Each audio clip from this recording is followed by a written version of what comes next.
Hey folks, Nemo here. This is part 2 of the Magus episode. If you haven't listened to part 1 yet, what are you doing, you goofball? Go listen to part 1. Don't jump right into part 2. There's a lot to pick up on that you haven't gotten to yet, so go back to part 1. Otherwise, if you have listened to part 1, good on you for getting all the way through that. We're going to go at it with another hour and some change of talk around the Magus card. And we're just going to jump right into it, so enjoy.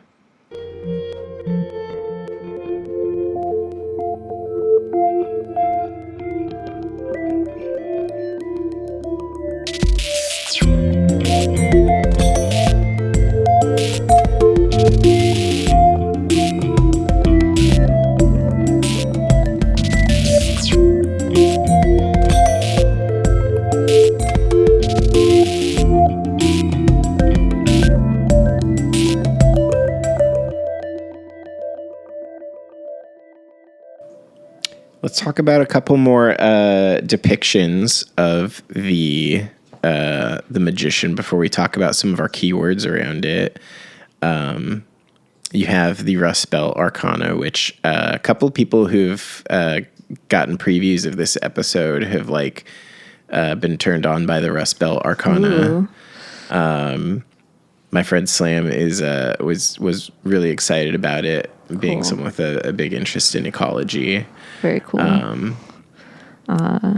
Yeah, that's exciting to know that people are turned on by this deck. It is a very neat. I was very drawn to it when I first came across it, and I'm happy to have it in my collection. In this deck, again, the Rust Belt is rooted in depictions of various ecological processes, and specifically the area of the Midwest called the Rust Belt, where there's a lot of kind of post-industrial decay and the impacts of kind of human industry on the natural landscape. And the Magician card is depicting a fisherman, or rather the fisherman is kind of rather unprominent character. He's kind of in the background as a tiny silhouette, and the fish is the main symbol that you can see. A salmon. It's let's see. It is the immediate thing coming to mind for me with the salmon is twofold. One, how it changes through its life. Like it changes into like almost a different fish when it hits salt water, I think. Mm-hmm. And then the second part of its life where it's going upstream, which I think of like the magician as someone who goes upstream, mm-hmm. or like is fighting the current and going upstream. Yeah, so the fish, this fish is meant to be a depiction. It does look like a salmon. It's meant to be a steelhead, which is a sea, but it's the same life cycle. Gotcha. So you're right on. It's a sea-run strain of rainbow trout. And they're not native to that area, which is interesting. They're a sea-run strain of rainbow trout native to the rivers of the West Coast. And wildlife agencies across the upper Midwest stock the steelhead in Great Lakes tributaries to create a recreational fishery. As it says in the little guidebook for the Rust Belt Arcana, they do this to give us vestigial hunter-gatherers something to do with our weekends. So these are, because the Rust Belt is landlocked. I don't know what I was thinking about an ocean fish. Yeah, it says they do not belong here in this brown industrial watershed, but rather the cold, clean waters of the other side of the continent. So yeah, it's almost kind of a twisted take on the salmon life cycle of like transit and transience and being, how do you belong somewhere you don't belong? And yet they're there. So I studied native and non-native invasive species, and there's sort of this ongoing kind of debate. And I think it's kind of a polarizing topic with ecologists, because it's like we sort of have this take on non-native species as sort of demonized because like, oh, humans introduced these, they're not supposed to be here. In many cases, they do wreak issues with the native landscape of, things that have evolved there, ecosystems that have created balance with, interspecies relationships for, throughout evolution. So like millions of years, plants, insects, wildlife. And then when humans are like, hey, it would be really cool if we had this bird from Europe, like someone literally was like, we should have all the birds from Shakespeare in the US in the New World. So they just brought like the Eastern house sparrow just cause, and that's why we have them here. But it's at some point you have to think like, okay, well, how much do we view humans and human activities as separate from ecological landscape is one question. Yeah. And then also at what point do you just accept that this is part of the ecology of an area? Well, there's the process, and I don't know if this is on like a different side of the pole, but like the process of naturalization, or like some species that aren't native to an area become naturalized or easily naturalized to that environment. This concept came up in braiding sweetgrass for me. I think it was relating to plants and to people, like if us being non-native invasive species, what can we like do to naturalize ourselves to this world? Lux and I are both white people, for context on that one. Like you look at plants like plantain, for example. It's not, well, I don't know if anyone knows where it's native to. Someone does, but it's not native to most places, yet it is everywhere, and it kind of exists in balance wherever it is. There's never been a place where I think plantain has been considered a invasive plant.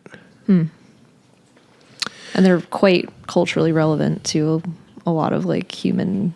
Oh yeah. They're very good medicine. They are, I'm forgetting what the word is, astringents, I think. They like pull out toxins, for lack of a better word. But like, so for example, if you were to get a really bad bug bite, you would chew up some plantain and put the poultice on there, and it would draw out the venom from whatever's bitten you. And I'm sure there's a lot of other things, but that's one of the key ones that it's used for. I'm admittedly distracted because I'm trying to understand if this is actually a salmon, because this book keeps referencing salmon. So sorry if I was distracted. Yeah, no worries. There's a lot of similarities between trout and salmon on a few levels. But yeah, was there anything else that came up with the steelhead or the salmon in relation to the magician for you, or was the fisherman more the magician in this one? The interesting thing about the fisherman symbol in this, which I think also is still relevant to the idea of naturalizing things that are they supposed to be there, were they introduced, things like that, was that the Rust Belt talked about trickster energy. And this kind of loops back into the idea of the Ape of Thoth and like manifestation and illusion. And the Rust Belt talks about the trickster energy blurring the line between hero and con man. And this idea of, he's kind of weaving the story about fly fishing and the idea of creating something from nothing. So this river is deeply polluted, smells like burnt plastic. This fish shouldn't be here. And yet in this imagery of the fisherman, you're literally waving a wand with some flashy lures over the water and seeing, how the light catches it and how it eddies and twists, and knowing kind of where to put your hook to pull something up. And he says the lie is an act of creation, which I sort of sat with that for a little idea and or for a moment, and thinking about that can really go either way. We sort of like touched on the darker aspects of effective magic. Yeah. And there's, a lot of lies that still create things. It is the fabrication of a truth. So in itself, it's an act of creation. And then, what comes from that, those lies. How can you sink someone else into that illusion?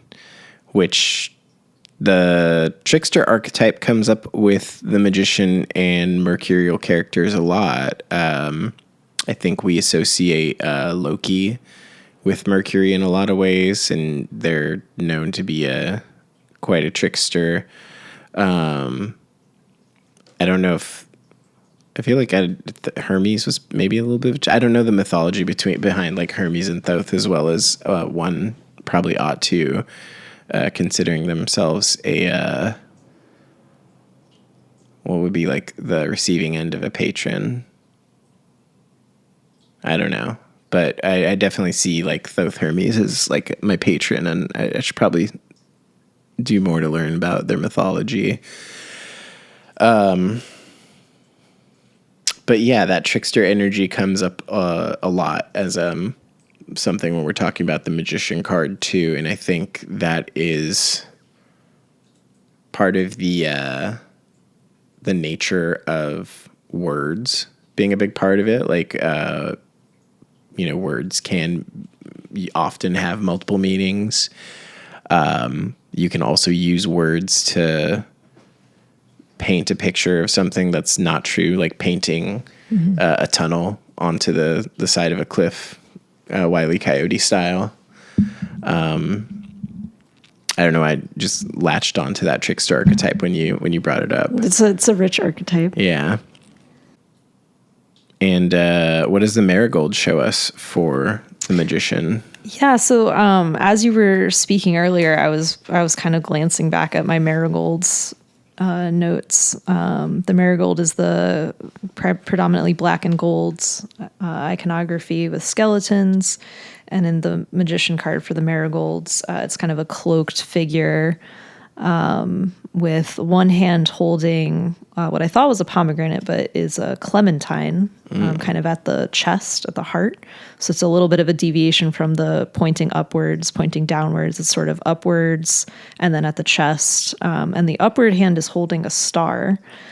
And I wrote star equals Orphic egg ? And I don't know exactly what I was thinking when I wrote that, but I was thinking of that note when you were bringing up the Orphic egg, because that symbol is in the Thoth card. And I think I was thinking of the parallel between those two symbols, because then we also started talking about light, and Lucifer is the light bringer, what the Orphic egg contains. So I feel like there's something there about like the star as kind of this source of light. But there's something there with the Hermit card too, I feel like, because the Hermit has the star in his lantern, and the Hermit is also a mercurial symbol from Virgo. Right. And there's something about like the illumination of the star, and then also it's like this celestial light. So it's not just seeing, it's sort of like seeing like a larger picture, seeing like a cosmic truth is kind of how I think of it. And then the clementine being this sort of like earthly, very earthly symbol. It's as a fruit. As a fruit, yeah. Totally.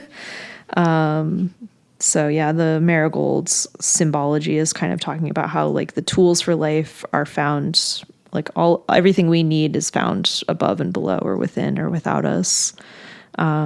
They also talked a lot about kind of concepts that I guess we haven't touched on yet with the other cards, about like the words of gratitude, generosity, and resourcefulness came up, which we sort of kind of the Pebs topic, I think, touched on that a little bit, about like the practicality of magicians. So there's sort of this like spiritual enlightenment aspect to magic, but then there's also like a very practical aspect to it, and not just making what you want happen or getting what you want, but also wanting what you have and the like gratitude and abundance in making use of what you already have, I think was something that came up when I was thinking about it with that lens. Yeah,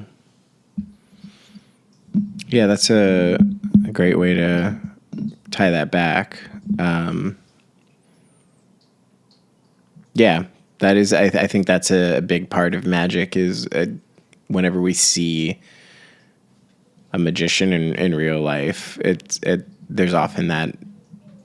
What comes to mind immediately is like kitchen magic, for example, of like when people make something like amazing out of a limited number of ingredients, and it's in the care and the application that they put to it that makes it that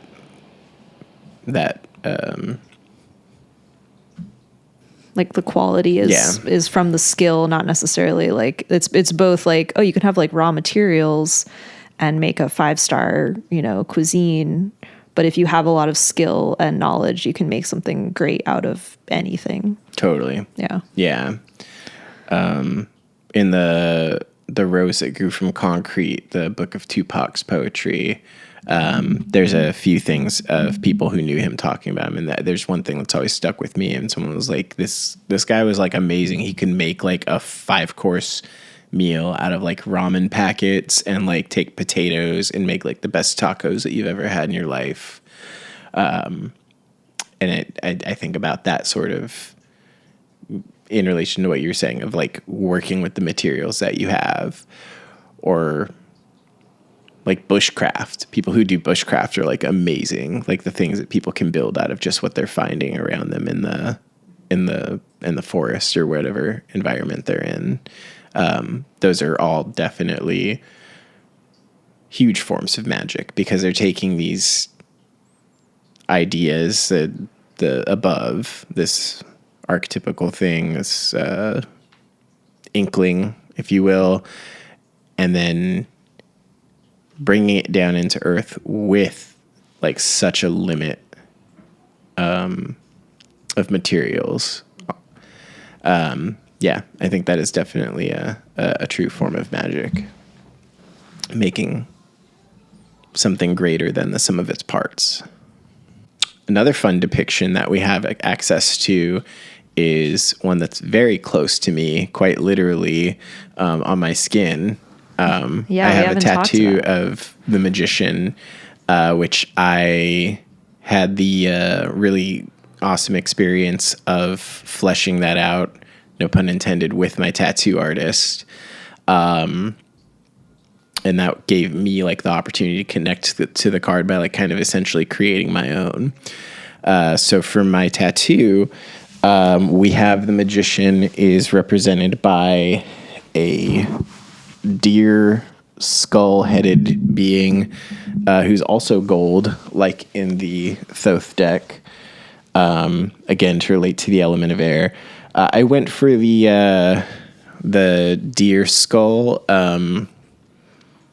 for a couple reasons. One, because it looks cool. Another, the horns kind of represent the horns of Mercury in its glyph. And I also see the deer skull as like an artifact of nature, of like nature's magic. It's gone through the process of manifestation, and we have this like beautiful antlered thing. But I mean, largely because it looks cool.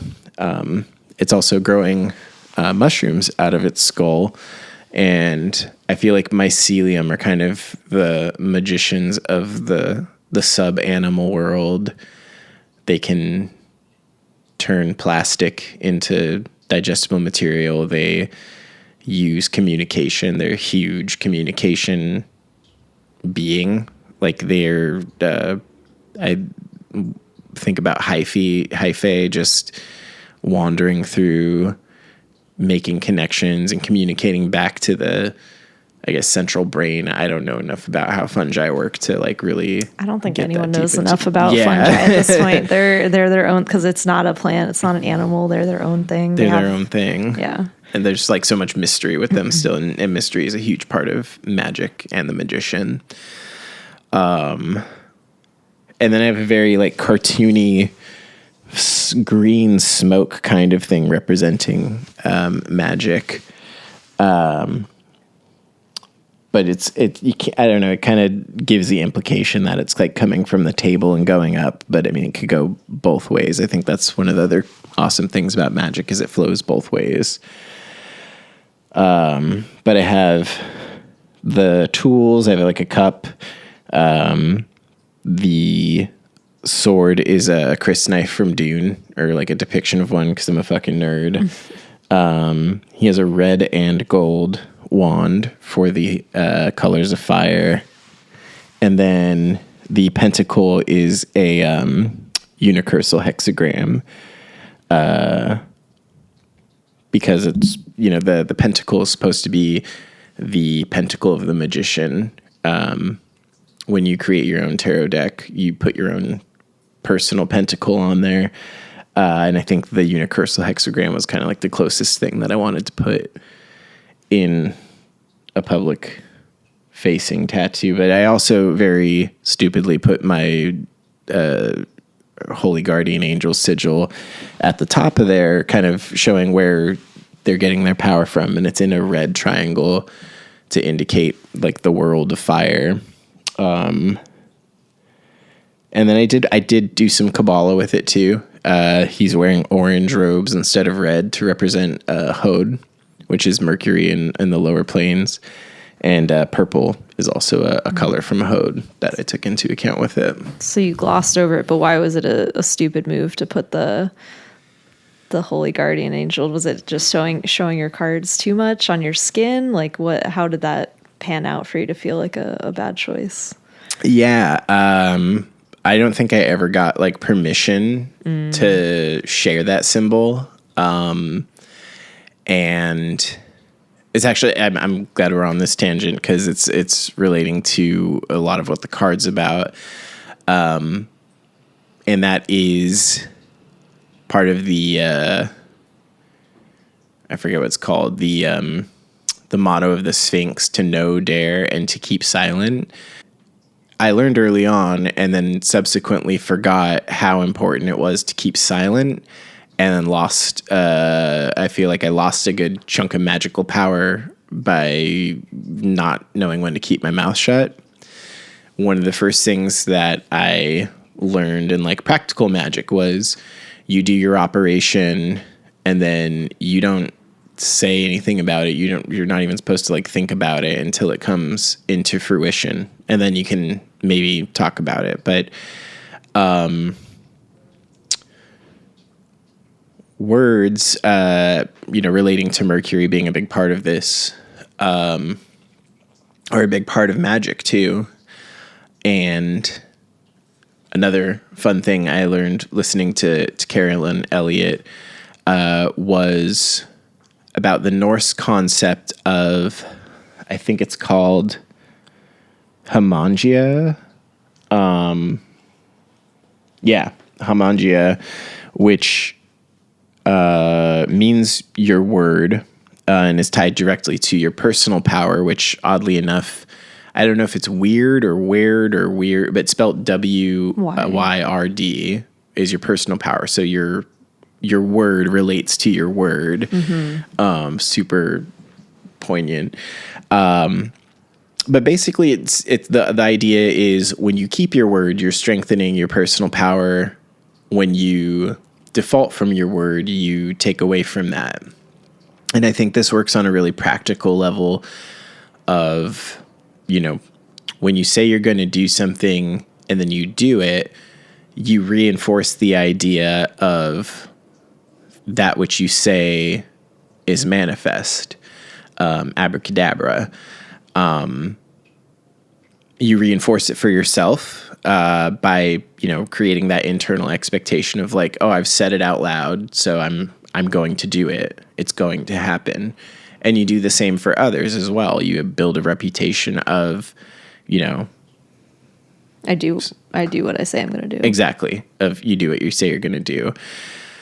And when we're talking about that with magic, you know, if you say you're in the process of doing something or you're going to do it, like you've kind of created that external expectation, and that creates a whole lot of room for that energy to like diffuse. Like once other people know the plan. Yeah, exactly. Because then there's expectations that aren't necessarily yours about what that looks like, the timeline, if it's possible. Exactly. Yeah. They have their own vision Yeah. of it at that point, and it's not your spell anymore, your magic. It's a combination of yours and theirs, and unless that's, you know, specifically directed together, can create some issues, which I think that ties back to what we were talking about earlier with, like, you know, why do we have these big, powerful Dark mages who seem to be like such a minority compared to the will of the masses. And I think it's because these are people who are effectively concerting their will together. They're colluding Yeah, in a way that's exactly. more potent than like the masses potentially could be. Yeah, they have like a very clear focus. Whereas, I mean, not to give conservatives too much ammo, but like one of the big things we had with the Occupy movement, for example, is when they would go and ask people like, "What are you protesting?" and it'd be like such a vast range of things. Like generally, the idea that, you know, 1% of the wealth is hoarding 99% of the wealth was the big uniting factor there. But like the what are we going to do about it and like what are the side issues gets so chopped up that I think there's an issue with concerting will on this side of the spectrum, because it's such a large sample of people. You can't have everybody on the same page with will when we're working with that many people, unless we, you know, simplify it.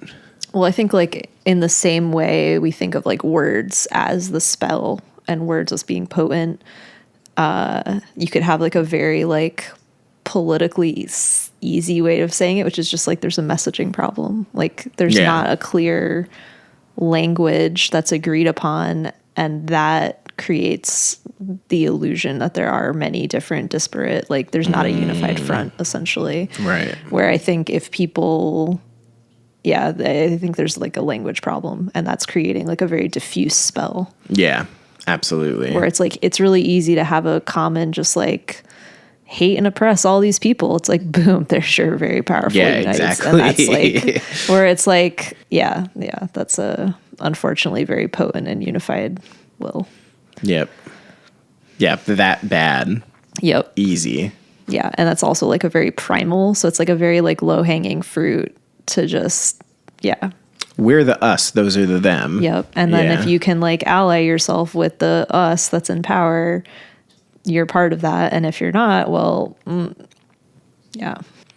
Yeah. Which I do think Luigi created a nice little bit of class solidarity in, you know, the celebration of people on the left and the right of his actions.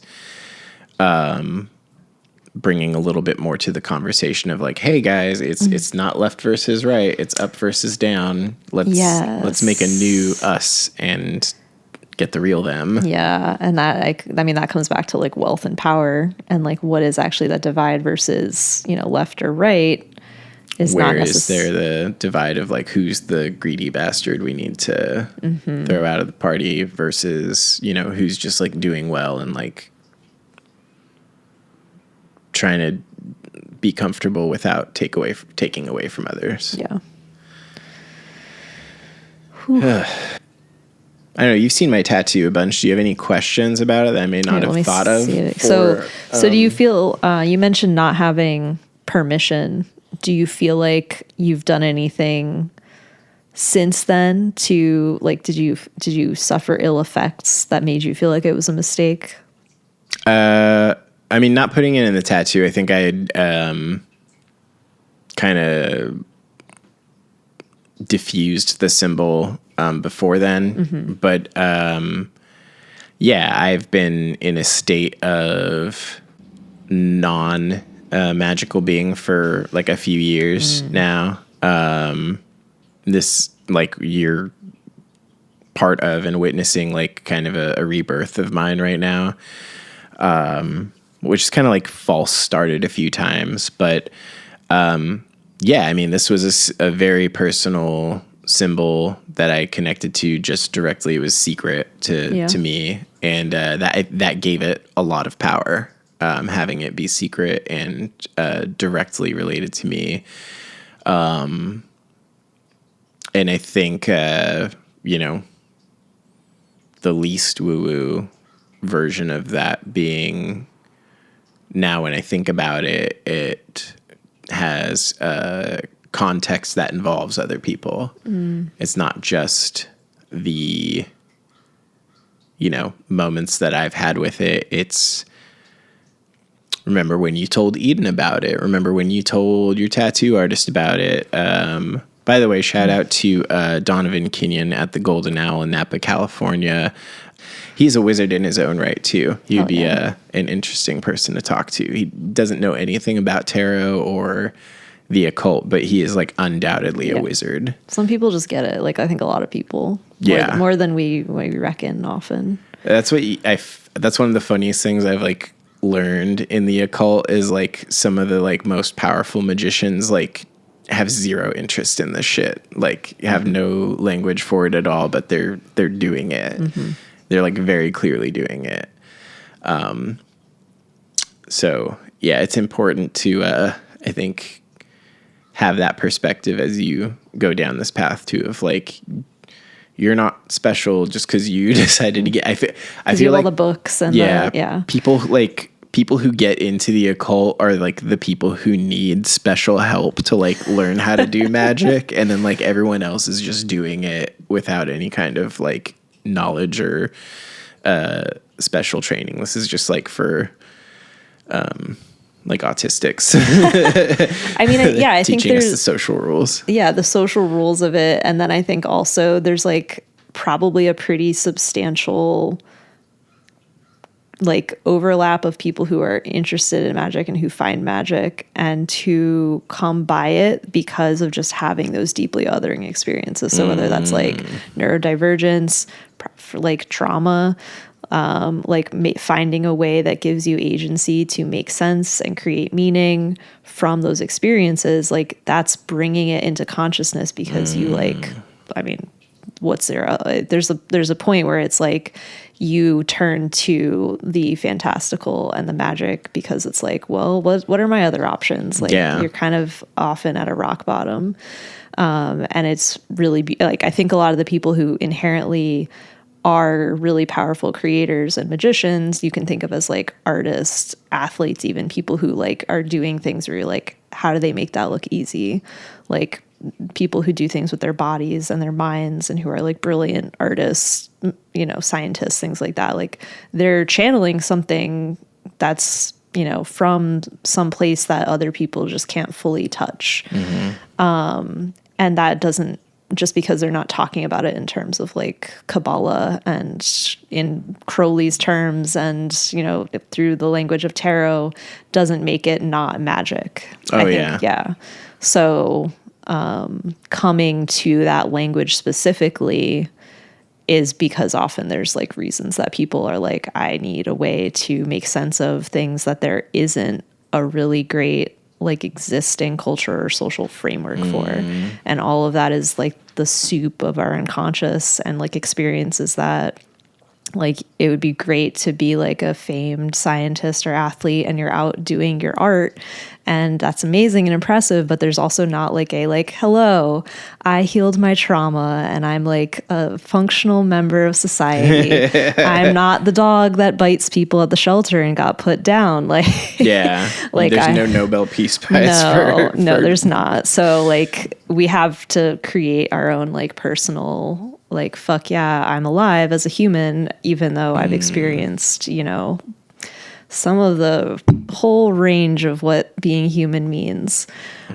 So that's definitely also, I think, part of like the magic of channeling all aspects of the self is becoming more whole, which is the root of the word healing. Like healing is integration. So the more aspects of existence that you can take in as yourself, you're able to harness the power of that. That's where the alchemy portion of magic kind of comes in, turning your base metals into gold. Yeah, that prima materia. Yeah. And to play around with in our restructuring was kind of coming up with some keywords that you could have to put in your notebook if you're studying the tarot, or just kind of to help summarize things a little bit more. So I guess let's kind of alternate them. Would you like to go first? Do you have a keyword for us for the magician? Yeah, I mean, the main one that I started us off with that comes up a lot is manifestation. It's a low-hanging fruit, but to create that change, to manifest something, to make it into reality. Yeah, absolutely. One of my keywords, kind of on that same level, was abracadabra, which it's funny because like it's the magic word and everything, and it's the magician with a wand and everything, but it also I believe means as I speak it, I create it, which is very much what the magician is about. I think we've talked about some of the importance of words throughout this episode, but I think of the magician kind of as the logos, like the word. In my own personal Kabbalah, I think that's what I assigned to this path, was the word, the logos. So I think that, yeah, that seems resonant, those two together. My independent keyword from that was Hermes Trismegistus, which is thinking about this archetype is Hermes. It's Hermes Trismegistus means Hermes thrice great, and that's referring to three, well-known incarnations of this being, which are Hermes, or Thoth, Hermes, and then Hermes Trismegistus, who is the Hermeticist in the 15th century, that time range.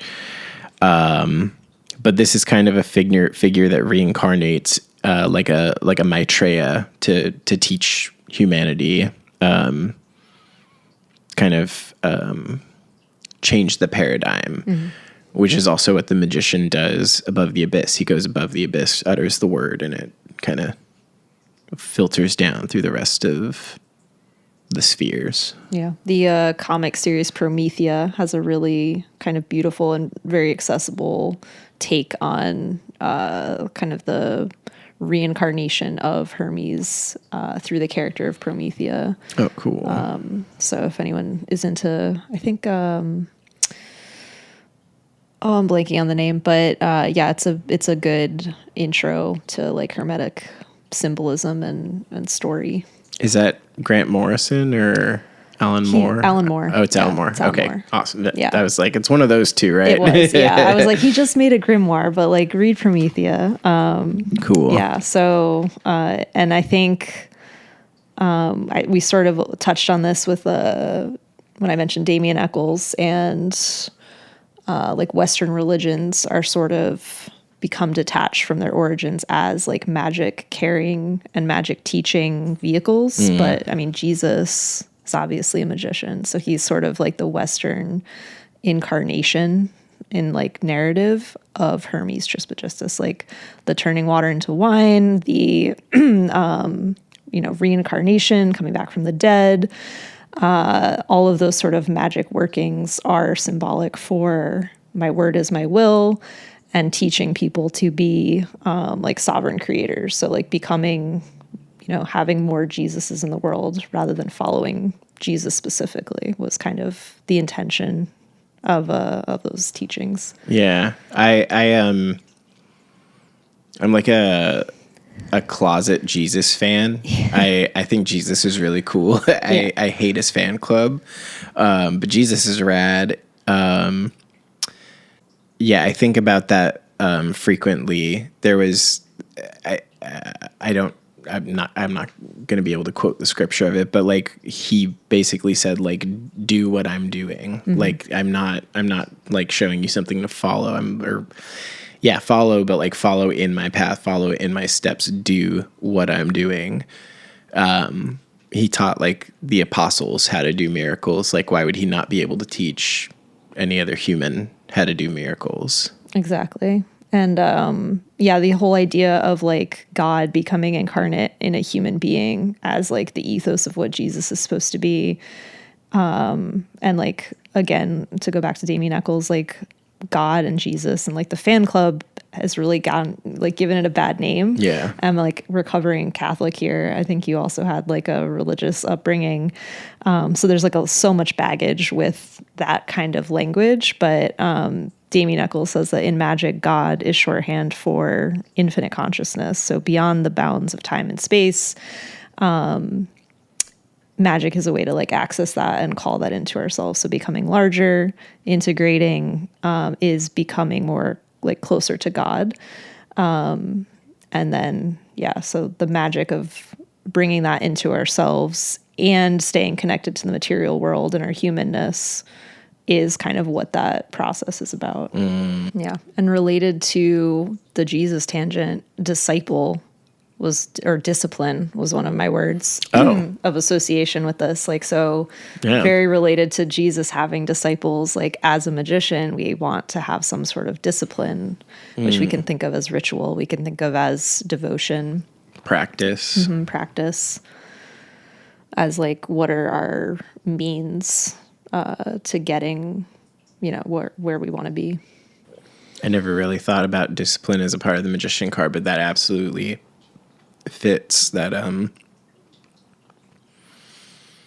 That structure that it gives us. That also like, I guess Saturn can be applied to anything too, but that's immediately like calling in Saturn, and one of the most, depending on, I guess, your lineage or practice, like, but one of the other big tools of the magician is the circle that they work within, which represents Saturn, which represents their limitations, and kind of goes back to what we were saying earlier with like, a kitchen magician or a forest magician, where they're taking those limitations and making them into whatever their work is. Mm-hmm. Yeah. So the limitations of the humanness become therefore like an integral ingredient. Like all of us have our unique humanness, and in that humanness is perceived limitations, but that is actually part of the core ingredients that we have available to us that are unique, that then go into the kind of magic we do and the kind of creations that we behold onto the world. Totally. Another word that I had for us today was Magusitis. Ooh. Let's talk to your doctor about it. Have you experienced inflated ego, loss of semblance with the rest of humanity, perhaps magical thinking? Talk to your doctor about the possibility of Magusitis. There is no cure. But yeah, Magusitis is this like, I guess something, I guess it plays to the trickster personality of the magician, but I also like, when you look at the magician card, in a lot of decks, in the Thoth deck, he has like kind of a mischievous smile. There's also the Robin Wood tarot is like one of the first tarots that I started working with. He has like a really self-assured, like cocky smile. And I think about Magusitis, which is something that most magicians go through, I think, at some point. But this is this inflation of the ego that kind of like comes up when people start working in magic. I tie it to the card because it has a lot to do, I think, with the Kabbalistic path of it, which is connecting Kether, Godhead, to Binah, understanding. And it's just like a flood of pure information into a finite matrix. Oh my God, I'm God. Yeah, exactly. But so are we all. Yeah, and it doesn't have the wisdom to know that because it's kind of bypassed that portion of it. So yeah, Magusitis was another word there. I also put in here Magusitis. Another form of Magusitis is someone who is magically constipated.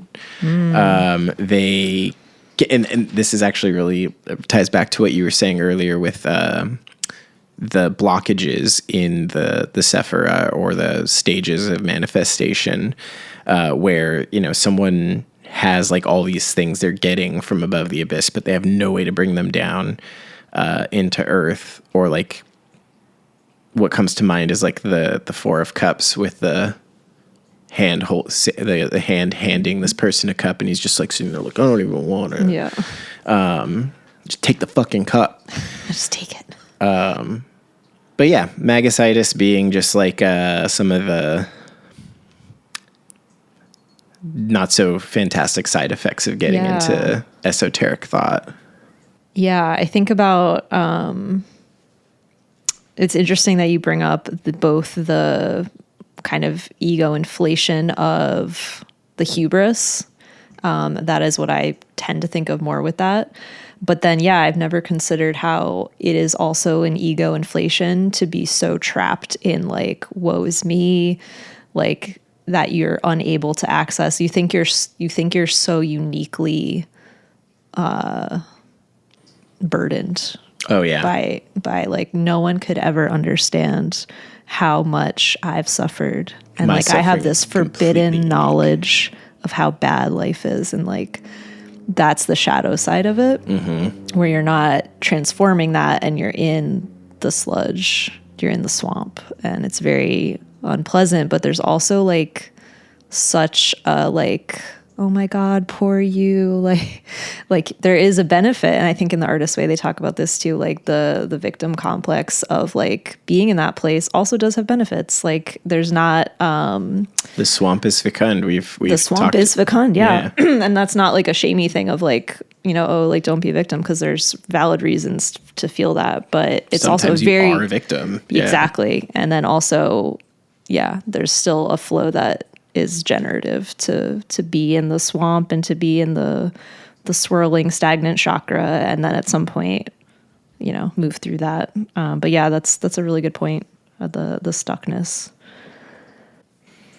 Did you have any other keywords you wanted to share? So I guess making moves was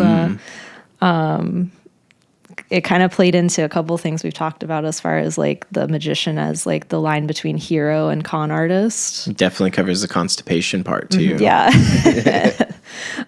Making moves. So like, what do you do with your agency, and what do you do with your situation? How do you move that? Yeah, absolutely. When I got the tattoo that I have, it was very much it was a way more mundane symbol for me at the time. It was about like taking agency in my life and like figuring out how to make moves and things like that. I didn't, so it moved me. It did whatever. It was like, well, we're going to have movement either way. But I don't think I took proper agency on some of those movements. But I relate to that one a lot, that the movement factor of it. Which agency was one of my words as well. Agency was a big word for it. Mm-hmm. Nice. I think that was it for mine, but did you want to add anything before we talk about our next episode and our next steps from here? No, I think that pretty much covered it. I think like my devotion, discipline, desire, that kind of trifecta was really juicy for me for this card. And the kind of shadow side of power. So then you end up getting into like domination and like the shadow side of like, well, I can't change my life because like there's all this sort of like tangledness we have with power.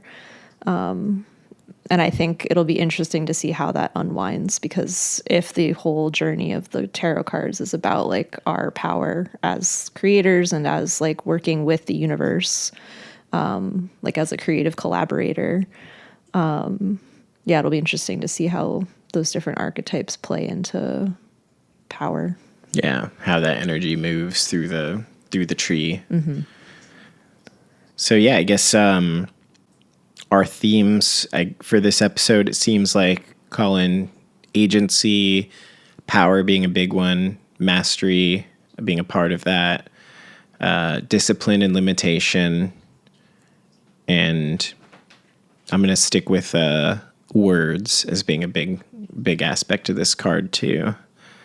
Well, with that, let's go ahead and pick our next card. As you guys know, on this show, we're going to be alternating between the major arcana, the trumps, so to speak, and then we have our minor arcana, the small cards, which are going to be doing on a random draw. So today's one of those days where we get to do a random draw. We were talking about it on a little break here, and we're not going to be doing that card for the next episode. Yeah, we're gonna mix it up, and I think just have an episode where we talk more about the background of tarot as a practice in general, how each of us kind of came into this, study, I think is a fair way to call it. Practice, magical divination. There's a lot of different ways that tarot can be approached. So we're going to take a kind of moment to pause, focusing on the individual cards, and talk about our approaches to tarot, the background of various tarot lineages, I think, just to give any of our listeners who might not be as familiar with tarot some just like more meat to work on if you want to continue to work through this with us. And then probably also just hear more about us as magical practitioners and how we use this information in our own lives. Yeah, well said. Awesome. So with that, let's go ahead and pick our card for the following episode. You want to use one of yours, Lux? Sure. I think we've been... You got a few in front of you right now? Yeah, I have my pile in front of me, so I'm going to let you shuffle. Okay, I'll give it a shuffle. Do you do reversed cards, like when you're reading them, or? I consider, I think the cards holistically, no matter how they come out. So I'm sort of primed, I think, because the Thoth deck was one of the decks where I really started learning tarot more seriously, and the Thoth is a little bit more severe in all of its depictions. So It's sort of like you don't really need to read reversals. Reversals are often the like negative or blocked energy of the card.